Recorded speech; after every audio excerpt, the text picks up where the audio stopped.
आपको याद होगा हमारे देश के प्रधानमंत्री थे आदरणीय चंद्रशेखर जी। उनके राज में सोना गिरवी रखना पड़ा था।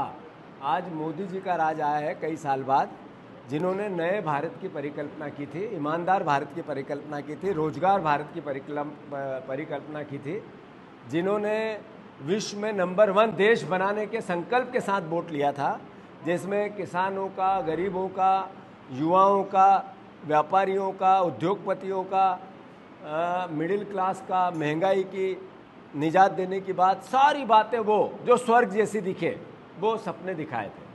आज सोना बेचना पड़ रहा है। देश कैसा बन रहा है? देश 297 लोगों के पास देश की $1 ट्रिलियन की संपत्ति पहुंच गई है, 100 लाख करोड़ की संपत्ति पहुंच गई है।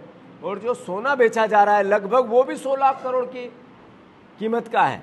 यानी देश किस तरीके का बन रहा है। एक उद्योगपतियों को 100 लाख करोड़ रुपए, फोर्स की लिस्ट आई है, आरोप नहीं है, वस्तु स्थिति है, सच्चाई है कि एक तरफ 300 लोगों से कम के पास मध्य प्रदेश का पूरा बजट, देश के सारे राज्यों का पूरा बजट 1 साल का, और देश का भी बजट अगर सब इकट्ठा कर लें और वो उस कंपेयर करें, तुलना करें उस 100 लाख करोड़ से, तो ये भी 1.5 गुना है। इतनी संपत्ति 300 लोगों के पास है, उससे भी कम लोगों के पास है। ये मैसेज क्या है? मैसेज क्लियर कट है कि देश गरीब हो रहा है और मोदी जी और उनके मित्र सब अमीर हो रहे हैं, करोड़पति हो रहे हैं, अरबपति हो रहे हैं। देश में हर तरह की अराजकता है।